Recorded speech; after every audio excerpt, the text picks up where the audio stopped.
Well, hello, traders and investors. My name is Roger Scott. I'm the head trader for Wealth Press. Today is the 12th of October. It's Monday. It's the second trading week of October.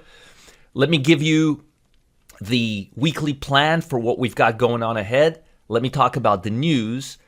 Let me give you a little update on what to expect this week, and then I'll give you a stock that I think is going to go lower, and I'll explain to you why. There's fundamental and technical reasons. And yes, it's one of those I told you so's many months ago, but let's get into it right now. I've got a lot of stuff to talk about. Today, the market will be a little bit subdued. It's Columbus Day, which we really don't celebrate much anymore since we found out that Columbus might have not really discovered America, right?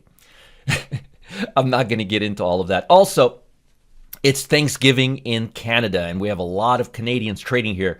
So I'm expecting the market to be a little bit subdued. Then we've got a lot of data. We've got Consumers Price Index, very, very important in terms of what consumers are doing. Why? Well, 2/3 of the economy are based on consumer sentiment and GDP. Our growth, our quarterly growth is based 2/3 on consumer spending and retail sales. So consumer intentions, so to speak, are really, really important. So Consumers Price Index comes in on Tuesday, tomorrow. Then we got Producers Price Index. These are important reports to see what the economy is doing. Then on Thursday, we're going all the way. We got jobless claims, manufacturing, empire, state manufacturing, import and export. We're going to get a really good idea of how consumers and producers are faring right now by the end of the week. The most important reports this week, I would say, is retail sales. Again, why? Because retail sales is huge. It makes up a big 2/3 of the economy is based on sales, consumer spending. And that's why consumer sentiment and retail sales and industrial production are going to be big. I'm going to be able to put something together by looking at these reports to give us a good idea of how things stand. So on Friday, I'll kind of give you a full review of how data looks. It seems to be moving in the right direction, but a lot slower than we're expecting. To give you an idea of what I'm talking about, if you look at the jobless claims, you'll see we were a little over 1 million new claims. Now we're at 800,000. But the point is, we're moving below the 4-week moving average, but it's really, really slow. We're still 800,000. We've been down this road now for what, 7, 8, 9 months? March, April, May, June, July, August, September, October, 8 months. And we've barely moved from a little over 1 million to 800,000. That's not good. So things are moving slowly. And if you look at retail sales, let's see what the expectations are. Consensus 0.7. We'll see. Last was 0.6, and look at the expectations, all the way from negative to positive 2.3. So numbers are all over the place, and it'll be very, very interesting to see how it washes out. So again, don't expect a big trading session today. We may see some upside, we may see some volatility, but don't expect a lot of volume. But it's going to pick up as the week moves on, especially with all of this data. Again, the big reports for the week that you really want to pay attention to is jobless claims, although I'm not really expecting too many surprises. Philadelphia Manufacturing Index and retail sales and consumer sentiment. Consumer sentiment, investors don't seem to think is a big report, but I think it's a huge report because it gives us a good idea of what we'll expect in retail sales down the road. So again, individually, these reports, the CPI and the PPI and business inventories, they could be all over the place, but when you look at them together, it'll start giving us a good idea. The story will start coming together of where we're at. Now, in terms of the overall market, the S&P is going to open up about 25 points. The NASDAQ is opening up really, really high, 210 points, and the Dow is going to open up about 80 points. So it looks like on the open, all three indexes are going to be trading above the 50-day moving average. Let's just confirm so there's no surprises. Yep, 1, 2, 3, 4 days now, and it looks like it's gaining strength. We got the SPY here. That's gaining strength. And the Russell finally, for second day now, it's not slated to outperform the S&P 500.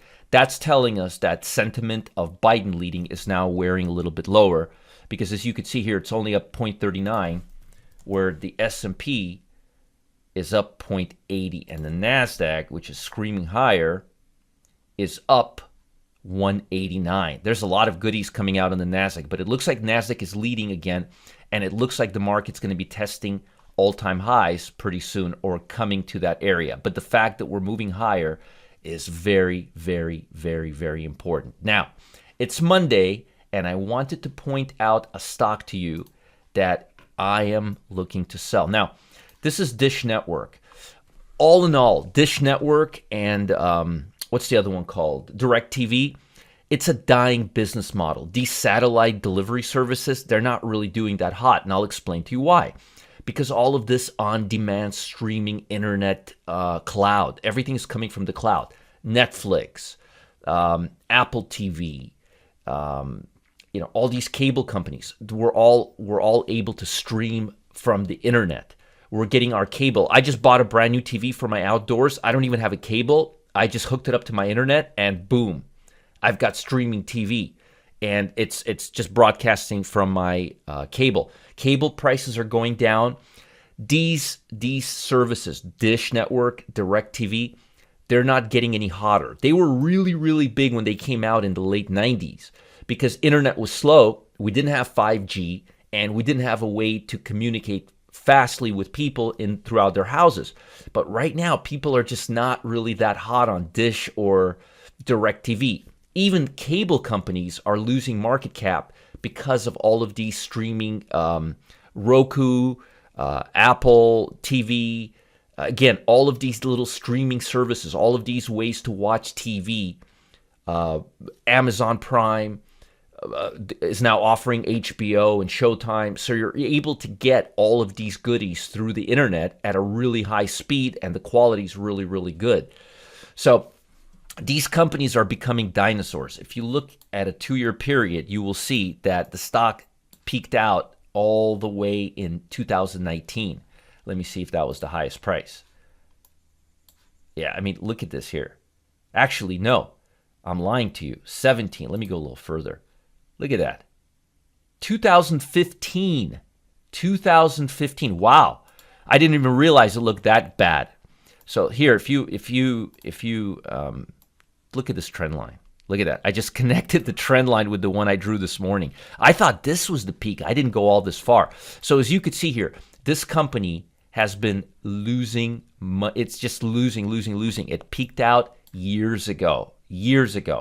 And if you're looking at a tech company and it peaked out 5.5 years ago, that's a dog with fleas. And look at it. Every time it takes out a high, it moves lower. High, it moves lower. High, it moves lower. And now it looks like it's about to test the bottom. And again, the NASDAQ 100 is trying to get to the all-time highs, and this stock can't barely go higher. And again, I didn't even look at it. I just assumed that this was the all-time high. I didn't realize that it's been going down for quite some time. This makes it even look weaker. So yeah, I mean, since 2015, folks, this stock, if you're not ready to sell it now, sell it near the 37 level, 37.02 level. But I'm perfectly happy selling it right now. I think it's going to hit the low. It's at 20. Let me go to the intraday or daily. If you look at it closely, it's right now hitting the low right around the 27 level. I would sell it below this swing low here. I would sell it at 26. I would sell it at 26.90 just to be on the safe side. And I would put a buy stop at 28.90. So I would sell it at 26.90, and I would put a buy stop at 28.90. Risk $2, and if it goes your way, you've got enough market cap here to go to 27 all the way to 16 if the market falls off. Even if not, I mean, this thing is just bad. I mean, look at this. Look at the 10-year. Look at that. Bad. Again, this is not a technology that's gaining strength. This is a technology that's on its last leg. And again, my dad switched back to cable. I know that a lot of people are switching back. It's just with all these streaming services, with the cable getting cheaper. My cable bill dropped like in half over the last 6 months, and now you can go to Roku, pay like or Hulu or Roku, pay like I don't know, $20 a month, $30 a month, get all your channels. Is it Roku or is it Hulu, Roku? all these services, they all do the same thing. They all stream. But I know Hulu. I have Hulu. I keep mixing up Roku and Hulu. But you get Hulu, you get HBO, you get Showtime. It just costs like 20, $30 a month. You don't have to get all these channels you don't like. Anyway, the bottom line is these satellite services are a thing of the past. Now, I've got something big for you today. Yes, beyond this short trade. At the height of the pandemic-induced stock market hysteria that happened in March, I gave away my number one trade at the time for free. And within just a month, the company, guess what? It shot up 92.5%. Oh yeah, it's like that. Now the markets are moving all over the place. And I've noticed literally the exact same pattern that I saw in March. It's lining up again, which is why I'm giving away again my number one stock in the world right now. It trades on the NASDAQ, which is doing really well right now, as you just saw, and could double your money in 4 weeks or less. I'm not jive turking you. I'm serious. 1 month, 92.5%. Actually, it happened in less than a month. Now, I can only set so many people in on my discovery, so make sure you click on the link below. Folks, you don't want to miss out. This will teach you the difference between how professionals find stocks and how amateurs find stocks. And I can assure you, professionals do a much, much better job. And also, check out this short on Dish. It's a dog with fleas. Follow the link below. Check out my number one gaining stock. Do it now. You do not want to miss out. Most importantly, have a great week. Bye, guys.